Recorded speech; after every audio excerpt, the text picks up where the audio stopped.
Hello बच्चों, welcome to my YouTube channel. मैं हूं कैलाश शर्मा। आज आप लोगों के लिए ज्योमेट्रिकल ऑप्टिक्स के 10 अमेजिंग पीवाईक्यूज लेके आया हूं बच्चों। इससे पहले मैं ऑलरेडी 30 पीवाईक्यूज अपलोड कर चुका हूं। 10 और क्वेश्चंस आज ऐड कर देंगे, तो 31 से लेके 40 तक आज के हमारे क्या है क्वेश्चंस बच्चों, करना स्टार्ट करते हैं। सो क्वेश्चन है बच्चों यहाँ पे, two object A and B are placed at 15 centimetre and 25 centimetre from the pole in front of a concave mirror having radius of curvature 40 centimetre. The distance between images found by the mirror is. So बच्चों दो object दे रखे हैं, दोनों का distance from the pole दे रखा है मिरर के पोल से, और आपको बताना है कि दो इमेज जो बनेंगे उनके बीच का डिस्टेंस क्या होगा। तो बच्चों ये तो इजी क्वेश्चन है, ठीक है, सिंपल सा मिरर फॉर्मूला वगैरह लगाने हैं इसमें ना। आपको पता है बच्चों जो फोकल लेंथ होगी मिरर की वो कितनी होती है बच्चों, माइनस का r/2 के बराबर हो जाएगी। इस वाले केस में कॉनकेव मिरर है तो ये माइनस का 20 सेंटीमीटर के बराबर इसकी फोकल लेंथ हो जाएगी। तो focal length of the mirror भी ऑलरेडी नो 20 सेंटीमीटर के बराबर है।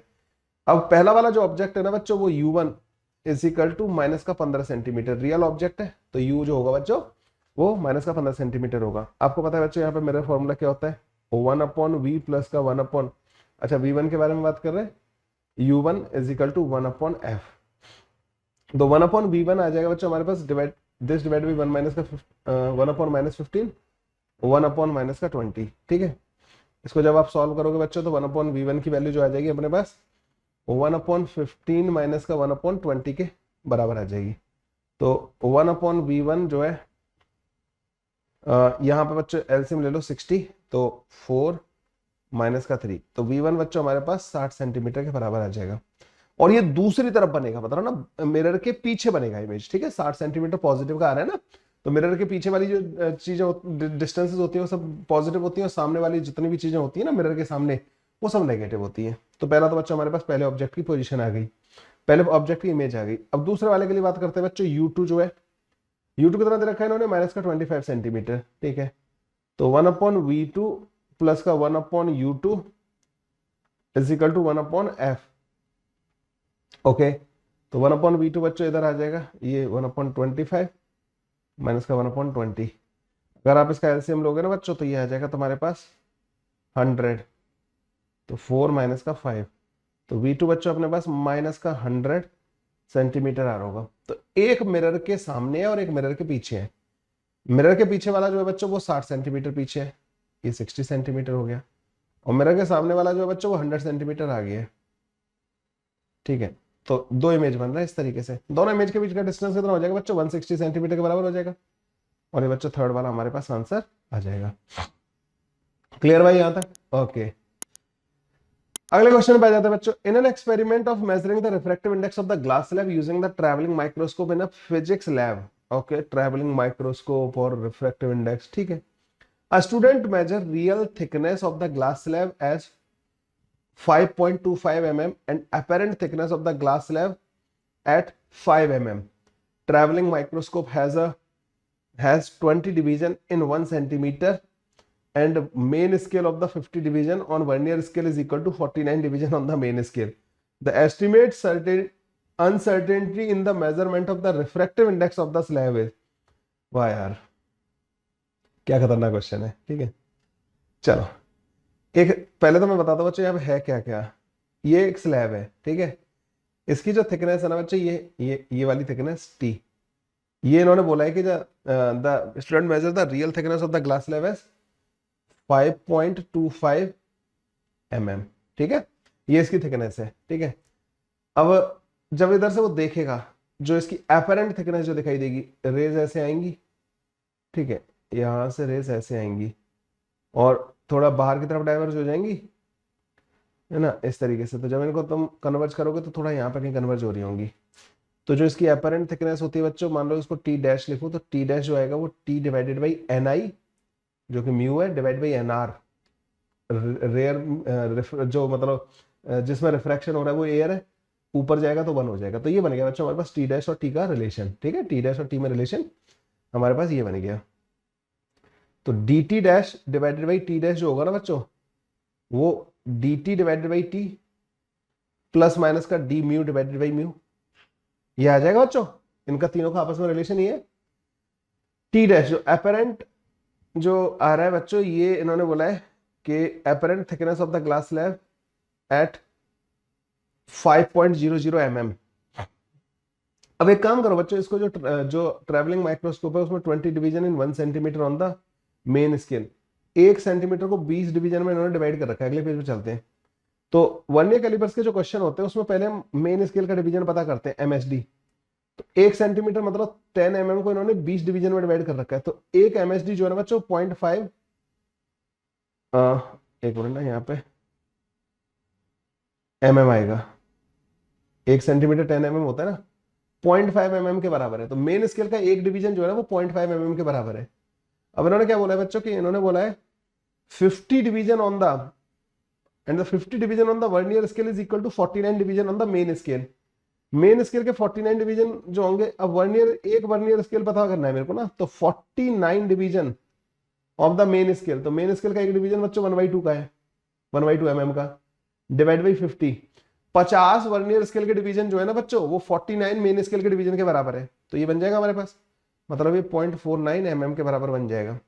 तो जो इसका लीस्ट काउंट होगा ना बच्चों वो 0.5 माइनस का 0.49, तो 0.01 mm के बराबर आ जाएगा लीस्ट काउंट। ठीक है, तो least count of the vernier scale is 0.01 mm के बराबर। क्लियर है यहां तक? ओके, अब ये जो apparent thickness of the glass slab जो दे रखी है वो 5.00 mm दे रखी है, मतलब इसको भी 0.01 mm एक्यूरेसी तक मेजर कर रखा है। तो यहाँ आएगा 0.01 डिवाइड बाई, अच्छा यहाँ पे सब जगह प्लस माइनस लगाते हैं ना अपन लोग जो है ना, डिवाइड बाई टी, ये 5 के बराबर है ना। इसको इधर ही रहने दो क्योंकि हमें रिफ्रैक्टिव इंडेक्स में estimate uncertainty in the measurement of the refractive index of the slab पूछा है ना। इसको बच्चों इधर ले आओ, प्लस माइनस का 0.01 डिवाइडेड बाई 5.25, और ये आ जाएगा बच्चों D mu divided by mu के बराबर। और ये परसेंटेज पूछ रहे हैं, estimated uncertainty in the measurement of the refractive index of the slab. बोला तो नहीं है, खैर इन्होंने परसेंटेज पूछ रहे हैं, नहीं पूछ रहे हैं। ठीक है, चलो कोई ना, एक काम करते हैं, इसको इसी को डी म्यू बाई म्यू की वैल्यू कैलकुलेट करके देखते हैं। ठीक है, तो इधर अगले वाले पेज पे चलते हैं। तो यहां पे बच्चों एक बन जाएगा 1/500, दूसरा बन जाएगा बच्चों 1/525, और ये हो जाएगा बच्चों D mu divide by mu के बराबर। ठीक है, estimate uncertainty in the measurement of the, तो मुझे एरर पूछ रहे हैं, मतलब ना डी म्यू की वैल्यू पूछ रहे हैं। ठीक है, डी म्यू की वैल्यू पूछ रहे हैं ना आपसे, डी म्यू की वैल्यू, म्यू की D mu by mu, relative error नहीं पूछ रहे बच्चों ना, डी म्यू की वैल्यू पूछ रहे हैं। अच्छा, यहाँ पे जो अपने पास एक जो फॉर्मूला आ रखा है ना, ये वाला, यहाँ से म्यू की वैल्यू कैलकुलेट कर लूं मैं। तो जो म्यू की वैल्यू आएगी बच्चों वो basically T divide by T dash के बराबर आएगी, which is equal to 5.25 divided by 5। ठीक है, तो अब यहाँ से डी म्यू कितना आ जाएगा, म्यू में एरर जो आएगी, इसको बच्चों एक काम करना, म्यू को ऊपर ले जाकर मल्टीप्लाई कर देना, 5.25 डिवाइडेड बाई 5 इंटू 500 प्लस का 5.25 डिवाइडेड बाई 5 इंटू 525। ठीक है, इसको देखोगे तो ये कट जाएगा बच्चों, इसको काटेगा 100 टाइम्स। ठीक है, और इसको काट दो बच्चों यहाँ पे, 5 एकम 5 पचम 25। ठीक है, प्लस माइनस का आ रहा होता है ये ना पूरा, तो 2.05। अच्छा यहाँ पे ना, एक मिनट, ज्यादा अच्छा रहता है कि हाँ यहाँ 500 है, यहाँ भी 500 है। हाँ, 2.05 डिवाइड बाई 500, 2.05 डिवाइड बाई 500 हमारे पास आ गया, 2.05 ही है नहीं। तो ओके, अब हम क्या करेंगे, इसको 2 से मल्टीप्लाई कर देते हैं ऊपर, और 2 से मल्टीप्लाई कर देते हैं नीचे। तो डी म्यू की जो वैल्यू आ जाएगी ना 4.1 इंटू 10⁻³ के बराबर आ गई। ये है ना बच्चों अपने अपने पास 4.1 इंटू 10⁻³ के बराबर आ गई। इसको मैं लिख सकता हूँ 41 डिवाइडेड बाई 10 इंटू 10⁻³ बहुत ही बेहतरीन क्वेश्चन था यार ये तो, I really like it. Error and measurement का इतना बेहतरीन क्वेश्चन, मजा आ गया यार करके ना। चलो अगले क्वेश्चन में चलते हैं बच्चों। In a medium the speed of the light wave decreases to 0.2 times, decreases by नहीं है बच्चों ना, decreases to 0.2 times to its speed in the free space. तो जो फ्री स्पेस में स्पीड थी उसका 0.2 टाइम्स हो गई है, ठीक है। The ratio of the relative permittivity of the refractive index of the medium, the ratio of the relative permittivity to the refractive index of the medium is x raised to 1. The value of the x is mu r 1 के बराबर दे रखा है। Permittivity मतलब epsilon r divided by mu के बारे में बात कर रहे हैं। रिफ्रैक्टिव इंडेक्स होता है ना म्यू, अच्छा ये म्यू आर अलग है, परमिएबिलिटी वाला म्यू अलग है। अच्छा रिफ्रैक्टिव इंडेक्स को एक काम करता हूं मैं एन से रिप्रेजेंट कर देता हूं, तो ये इसकी वैल्यू पूछ रहे हैं आपसे ना, ये क्या होगा, ठीक है। एन जो होता है बेसिकली वो c डिवाइड बाई वी के बराबर होता है, और v जो है यहाँ पे बच्चों 0.2 टाइम्स ऑफ c है। डिक्रीजेस बाई होता ना बच्चों, तो फिर मैं टोटल में से इतना घटाता, ठीक है, तो ये 0.2c हो गया। तो इसको लाके यहाँ रखोगे तो n की वैल्यू जो आ जाएगी ना बच्चों अपने पास, n की वैल्यू आ जाएगी यहाँ से 0.2c, तो ये 5 के बराबर आ जाएगी। n बच्चों 5 के बराबर आ जाएगा। n जो होता है ना बच्चों वो रूट के अंदर एप्सिलॉन r म्यू आर होता है, ठीक है। एन जो होता है वो रूट के अंदर एप्सिलॉन आर म्यू आर के बराबर होता है। तो एप्सिलॉन आर जो आएगा ना बच्चों 25 के बराबर आ जाएगा, क्योंकि म्यू आर की वैल्यू हमें 1 के बराबर दे रखी है ऑलरेडी। स्क्वायर कर दो तो epsilon R divide by mu जो आएगा, मतलब एन जो आएगा वो हमारे पास 5 के बराबर आंसर आ रहा होगा। 5 should be the answer to this question. अगले क्वेश्चन में आता है बच्चों, a convex lens of the refractive index 1.5 and the focal length 18 centimetre in air is immersed in the water, the change in the focal length of the lens will be, change पूछा है बच्चों ना इन्होंने focal length में, ठीक है। तो convex lens जो है मैं क्या मान रहा हूं बच्चों, इसको बाई कॉन्वेक्स मान लेता हूं, ठीक है, मतलब इक्वी कॉन्वेक्स मान लेता हूं, ठीक है। तो 1/f इन एयर जो होता है ना n माइनस का 1/r1 माइनस का 1/r2 होता है, ठीक है। अब 1/f इन वाटर जो हो जाएगा ना बच्चों वो n divide by n of water minus का 1/r1 माइनस का 1/r2 हो जाएगा। दोनों को डिवाइड कर दो बच्चों, f of water divide by f is equal to n minus का 1, ये 1/2 बन जाएगा, 3/2 माइनस का 1/2 बन जाएगा। ये होगा 3/2 डिवाइड बाई 4/, तो 9/8, 9/8 माइनस का 1 ही 1/8 बन जाएगा, ठीक है। तो ये बच्चों अपने पास 4 टाइम्स आ रहा होगा, तो f इन वाटर जो होगा ना 18 चौक 72 सेंटीमीटर के बराबर हो जाएगा, ठीक है। तो चेंज जो होगा ना डेल्टा एफ जो आएगा 72 माइनस का 18 54 सेंटीमीटर के बराबर चेंज आएगा। तो change in the focal length of the lens will B 54 centimetre, ठीक है। ये आंसर आ जाएगा अपने पास। चेंज पूछा था बच्चों, ये ध्यान रखना, इसमें गलती हो सकती है, कैलकुलेशन मिस्टेक, मतलब लास्ट में सिली मिस्टेक कर सकते हो। Two transparent media having refractive index, दो ट्रांसपेरेंट मीडिया है बच्चों 1 and 1.5 are separated by a spherical refracting surface of radius of curvature 30 centimeter. The center of the curvature of the surface is towards denser medium, ठीक है। तो denser वाले medium में बच्चों ही ना, मान लो इस तरीके का सरफेस है, इसका सेंटर यहाँ है, तो यहाँ पे रिफ्रैक्टिव इंडेक्स 1.5 के बराबर दे रखी है, यहाँ पे 1 के बराबर दे रखी है, और रेडियस बच्चों इसकी 30 सेंटीमीटर के बराबर दे रखी है, ठीक है। ओके ये तो हो गया बच्चों ना, इन्होंने खुद बोला है कि सेंटर तो इधर होगा ना बच्चों, यहाँ पे जो होगा वो इस रिफ्रैक्टिव इंडेक्स के मीडियम में। The center of the curvature of the surface is towards the denser medium and the point object is placed on the principal axis in the rare medium. Rare medium मतलब यहाँ पर रखा है बच्चों 15 centimetre distance पे ना, ये 15 centimetre की डिस्टेंस पे रखा हुआ है, ठीक है। ओके तो रेज आएंगी बच्चों यहाँ से इस तरीके से, ऐसे, ठीक है, जो भी होगा है ना। The distance of the image from the pole of the surface, तो यहाँ पे बच्चों फॉर्मूला होता है n2 divide by v minus का n1 divide by u is equal to n2 minus का n1 डिवाइड बाई r, ये बन जाएगा बच्चों फॉर्मूला अपने पास। अब वैल्यूज पुट करो, n2 होता है बच्चों जिस मीडियम में रिफ्रैक्शन हो रहा होता है, और n1 होता है जिस मीडियम में इंसिडेंट रेज होती है, तो इंसिडेंट रे 1 वाले में और इस वाले में, तो 3/2v माइनस का 1/u is equal to 3/2 minus का 1 डिवाइड बाई r, r कितना हो जाएगा बच्चों 30 सेंटीमीटर के बराबर, क्योंकि इस वाली डायरेक्शन में जो भी डिस्टेंस होंगी वो पॉजिटिव होंगी, इंसिडेंट रे की डायरेक्शन में इंसिडेंट इधर से ऐसे आ रही है ना, ठीक है। तो आर भी बच्चों, आर यहाँ से सेंटर तो इधर की तरफ है ना, तो okay 3/2v is equal to, ये आ जाएगा बच्चों 1/60 माइनस का 1/15, तो माइनस का 3/60 आ जाएगा। 3 से 3 कट जाएगा बच्चों, v से ये कटेगा, 3 से 3 -1 बचेगा, v उधर जाएगा, तो ये माइनस का 30 सेंटीमीटर आ रहा होगा,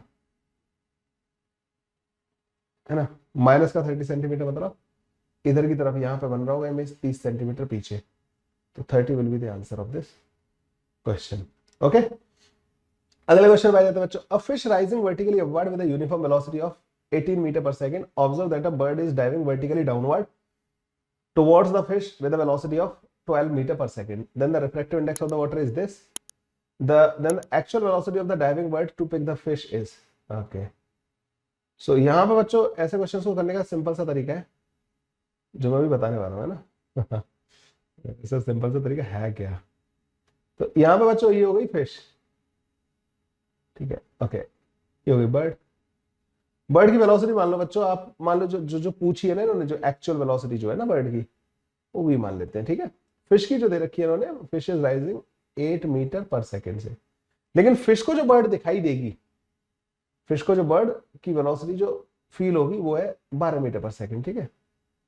ऐसे क्वेश्चन को करते बच्चों इस तरीके से हम क्या करते हैं, इन दोनों डिस्टेंस को एक्स और वाई मान लेंगे। इसको एक्स मान लो, इसको वाई मान लो। अब देखने वाला कौन है बच्चों? फिश देख रही है किसको? बर्ड को। अब एक काम करो बच्चों, position of bird with respect to fish पता कर लो, तो वो आती है बच्चों अपने पास, ये वाई ऊपर था, तो पहले तो बच्चों रेज ऐसे चलेंगी यहाँ पे सरफेस पाएंगी, तो इसकी इमेज बनेगी कहीं पे ना, तो बनेगी Y divided by N I.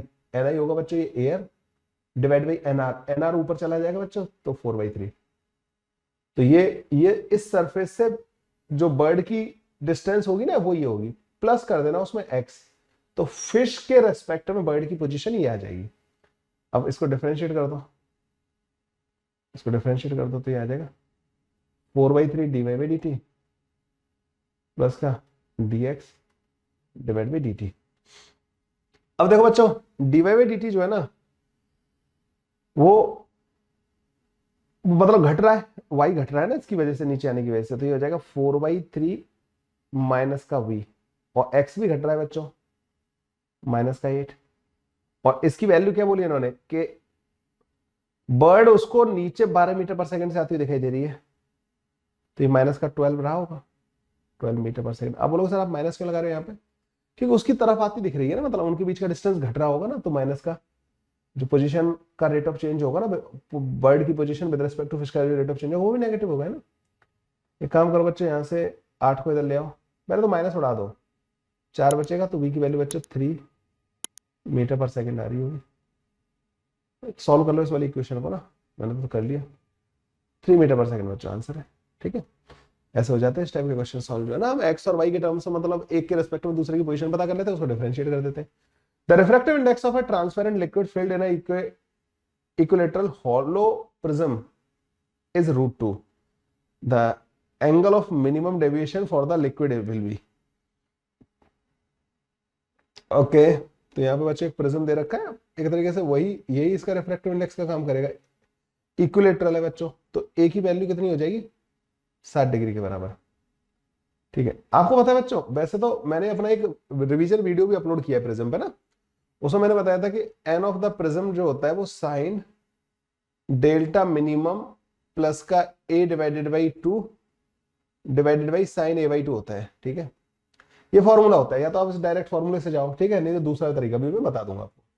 Prism का रिफ्रैक्टिव इंडेक्स √2 दे रखा है, साइन a/2, a बच्चों 60 डिग्री बराबर, तो 30 हो जाएगा, is equal to sine delta minimum पता नहीं है हमें, प्लस का a डिवाइडेड बाई 2, तो ये आ जाएगा 1/√2, ये साइन 45 के बराबर आ जाएगा बच्चों ना। तो यहाँ पे भाई साइन 30 1/2 हो जाएगा, ये √2, तो 1/√2 बनेगा, तो साइन 45 लिख दूं मैं इसको, sine 45 is equal to sine delta minimum plus का 60 डिवाइडेड बाई 2। तो डेल्टा मिनिमम की वैल्यू जो आ रही होगी ना बच्चों वो 30 डिग्री के बराबर आ रही होगी। This is one method. दूसरा मेथड बच्चों क्या होता है कि जब डेल्टा मिनिमम होता है ना बच्चों, जिस केस में उस टाइम पे आई और ई बराबर हो जाते हैं, उसको हम थीटा नॉट लिखते थे, तो R1 और R2 भी बराबर हो जाते हैं और वो a/2 के बराबर हो जाते हैं। तो sine I is equal to √2 sine 30। तो आई की वैल्यू यहां से आप कैलकुलेट कर लोगे, आई की वैल्यू आ जाएगी तुम्हारे पास 45 डिग्री के बराबर। ठीक है, तो डेल्टा मिनिमम जो आ जाएगा 45 प्लस 45 माइनस का 60, 30 डिग्री के बराबर। ये दूसरा तरीका होगा बच्चे इसको करने का। ठीक है, तो दोनों तरीके से कर सकते हैं आप। 30 degree will be the answer of this question. अगले वाले पे आ जाओ बच्चे, यहाँ पे एक और क्वेश्चन दे रखा है।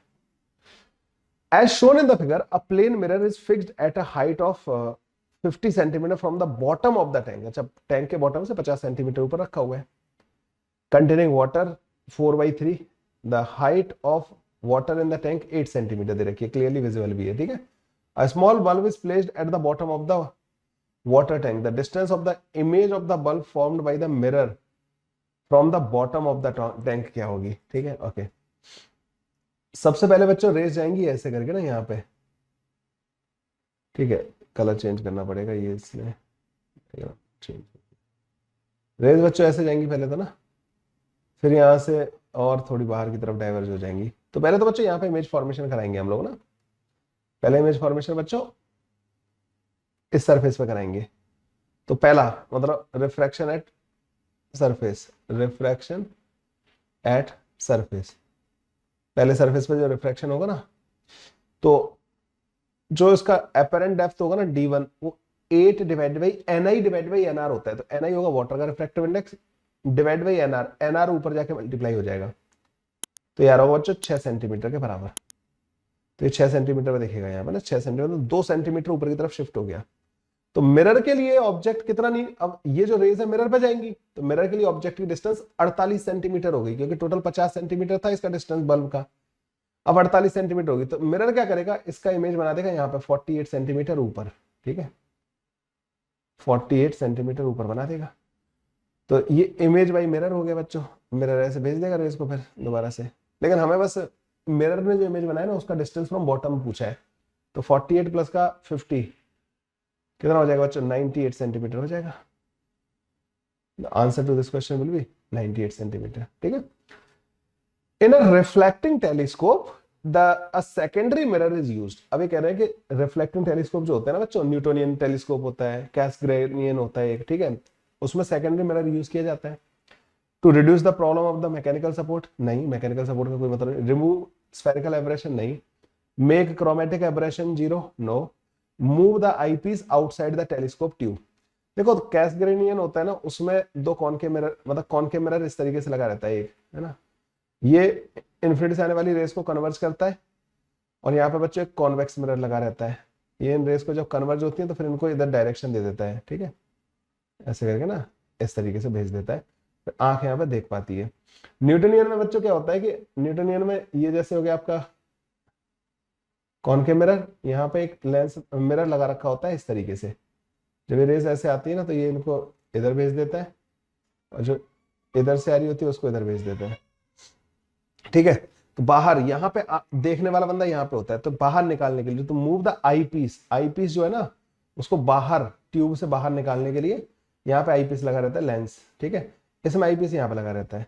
तो बेसिकली आईपीस की हेल्प कर रहा है सेकेंडरी मिरर जो है। ठीक है, तो ये दोनों मैंने अपना एक ऑप्टिकल इंस्ट्रूमेंट का एक मैंने वीडियो अपलोड किया है, कॉन्सेप्ट कवर किए हैं उसमें सारे के सारे, उसमें जाके आप देखोगे, you will have a problem, you will मतलब अंडरस्टैंड दिस। अच्छा, यहाँ पे एक स्फेरिकल एब्रेशन को वो करने के लिए ना बच्चों, ये जो मिरर होता है ना, पैराबोलिक मिरर यूज किया जाता है, ये हाइपरबोलिक यूज किया जाता है, ये भी पूछा जा सकता है। ठीक है, ये पैराबोलिक होता है, हाइपरबोलिक होता है। ठीक है, तो to remove the spherical aberration, spherical aberration के बारे में भी यहाँ पे ध्यान रखा जाता है। क्रोमेटिक एब्रेशन का तो इसमें लफड़ा ही नहीं होता, यहाँ पे तो कोई रिफ्रैक्टिव इंडेक्स का कोई इश्यू नहीं है ना, है ना। मिरर है ना, मिरर यूज कर रहे हैं तो वहां पे तो रिफ्रैक्टिव इंडेक्स सारे कलर के लिए सेम ही रहेगी, रिफ्रैक्टिव इंडेक्स का कोई लफड़ा ही नहीं होगा। ठीक है, इस तरीके से बच्चों डी ऑप्शन हमारा करेक्ट ऑप्शन आ जाएगा। अब यहाँ पे बच्चों बात कर रहे हैं two vertical plane mirror, parallel mirror A and B separated by 10 centimetre. A point object O is placed at a distance 2 cm from the mirror A. The distance of the second nearest image behind the mirror A, second nearest image जो होगी। तो बच्चों देखो यहाँ पे हो क्या कर रहा होगा कि पहली इमेज बनेगी यहाँ पे, इसकी ना पहली इमेज बनेगी यहाँ पे, है ना, ये ऐसे मतलब यहां से ऐसे जाएगी और ऐसे करके पहली इमेज बन जाएगी 2 सेंटीमीटर पीछे। ये तो पहली हो गई है ना, ये इधर गई, इधर चली गई।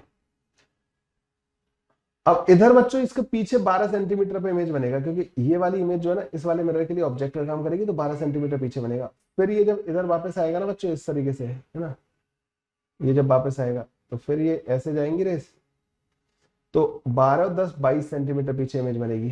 ठीक है, अगली इमेज बच्चों 22 सेंटीमीटर पीछे बन रही है। लेकिन अभी हमें एक चीज चेक करनी है यहाँ पे, क्या यही वो इमेज है सेकंड वाली? हमें ये भी देखना पड़ेगा कि जो इमेज इधर से बनी होंगी, तो देखो इधर ये 8 सेंटीमीटर है, तो एक इमेज 8 सेंटीमीटर पीछे बनी होगी इस वाले मिरर पे, वो इसके लिए ऑब्जेक्ट की तरह काम करेगी, तो 18 सेंटीमीटर हो जाएगी डिस्टेंस। तो एक इमेज यहाँ पे और बन रही होगी 18 सेंटीमीटर डिस्टेंस पे। ठीक है, 18 सेंटीमीटर डिस्टेंस पे जो इमेज बन रही होगी ना, वो सेकंड नियरेस्ट इमेज होगी। That will be the answer. आप लोगों को बच्चों एक टेबल बनवाता हूँ मैं तो ना, मतलब बच्चों को जब मैं पढ़ाता हूँ ना, तो मैं उनको एक टेबल बनवाता हूँ इस तरीके की ना। आप इससे करोगे तो you will have better idea of this ना। क्या करते हैं इस टेबल में, ऐसे क्या है बच्चों ये टेबल? तो यहाँ पे होता है बच्चों नेम ऑफ द इमेज और डिस्टेंस फ्रॉम M1।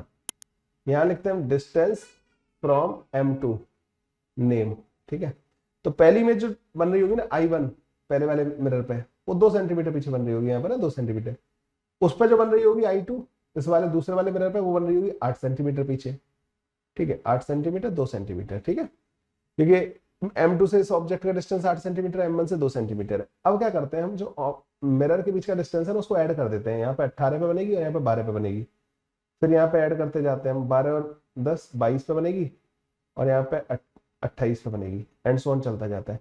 तो यहाँ से आप डायरेक्ट आंसर कर सकते हो, distance of second image from M1 जो होगी वो 18 सेंटीमीटर होगी। ठीक है, ये ज्यादा अच्छा मेथड है। ये अगर आप लोगों को पढ़ना है तो आपको लेक्चर देखने पड़ेंगे इसके लिए पूरे ना। सो ज्योमेट्रिकल ऑप्टिक्स से 10 क्वेश्चन बच्चों मैंने कराए, मिक्स टाइप के थे, मतलब ये क्वेश्चन जो है ना डिफिकल्ट बोल सकते हो ना इजी बोल सकते हो। बढ़िया लगे मेरे को ना, हर तरीके का कॉन्सेप्ट यहाँ पे मिक्स हो जाता है। मिलते हैं बच्चों नेक्स्ट वीडियो में ऐसे ही और अमेजिंग कुछ क्वेश्चंस के साथ। तब तक के लिए bye bye, take care, thank you.